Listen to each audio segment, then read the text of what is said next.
All right, let's talk about charging. I charge these LiPo packs a couple of ways.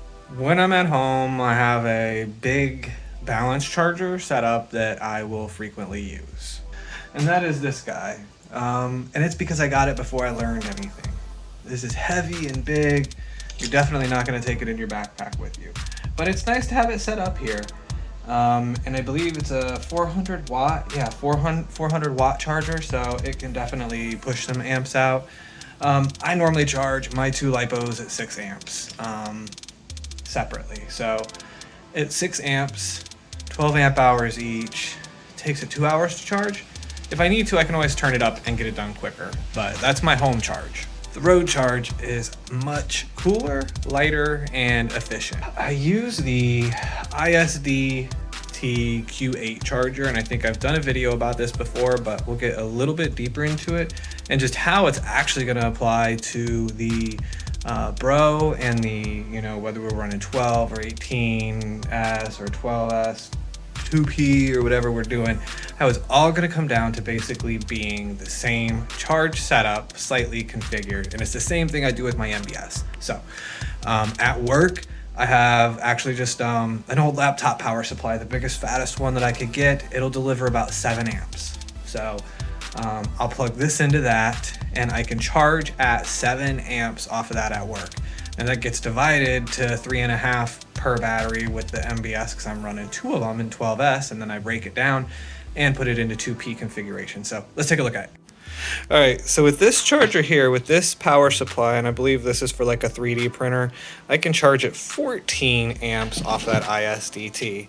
Now, I have this great little cable here that I made that can handle that amperage, and it actually comes from a vacuum cleaner that was black and green, and I liked the green, and the green matches the MBS.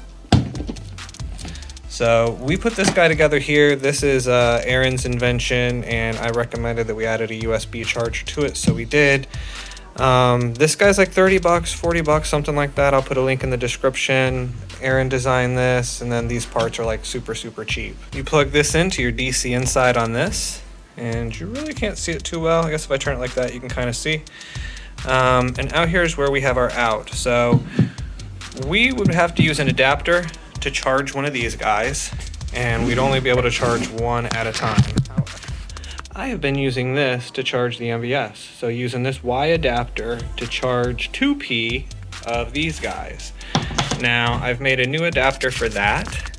This will allow us to charge 4P off of this. So today we're gonna do the 18S setup, and we're only gonna utilize 3 of these. And over here we have balance splitters. I've been using one balance splitter to split us off into 2. Today we're just gonna daisy chain in one more so that we'll have an extra one. I may actually end up combining these into a 4-way, I'm not sure, but today we're just gonna plug it in like that and get going here. Okay, so here we go. We got our 4-way going to all of those XT90s, and we've got our balancers spread out across all 3 of them. Get a good angle on this here, you might be able to see it. Start charging. So we're already at 99%, and we knew that, but that's basically the setup with this, guys. Yeah. So that allows you to scale out, and then you're only carrying this stuff. So I'll carry this on me with trips. This allows me to get good amperage to the batteries that we're charging on the fly. So that'll allow us to scale out all the way to our 12S 2P if we need to. Some other items, so I keep all of this in my mountain board charge pack that I carry with me, and then that power supply is on the outside.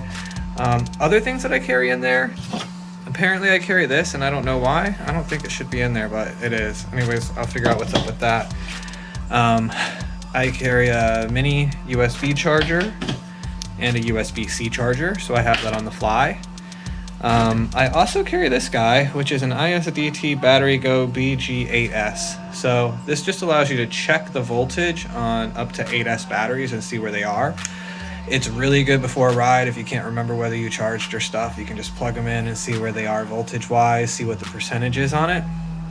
The other cool thing is it's actually got a USB on this side, so you can actually charge USB devices off of your LiPo pack if you needed to on the fly and you were in a pinch. So that can come in handy there. Although I'm probably going to be using it at stops with that super fast charger. Have a little extension here, which is just an XT60 extension in case I need one. I have an XT60 to ST90 converter in case I need to charge like one pack at a time. Or the other thought that I actually have here, and we'll see how this goes with the 18S because I'm going to have an extra battery set for those LiPo packs.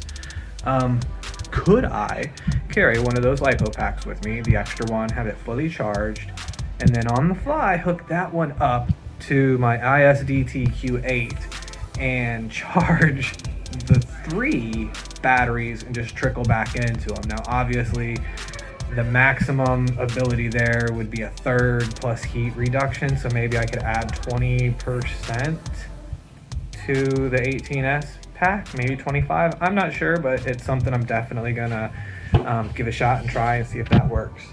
I also carry an extra loop connector, aka my key to the board. And then this, these are just some alligator clips, and they have the XT60 on them. Now, my thought was one day, one of the guys had a really big ass power supply out and they were charging something off of it. And I thought, man, if I could have just jumped on there, I could have pulled some amps off and charged my board. So I made it for that.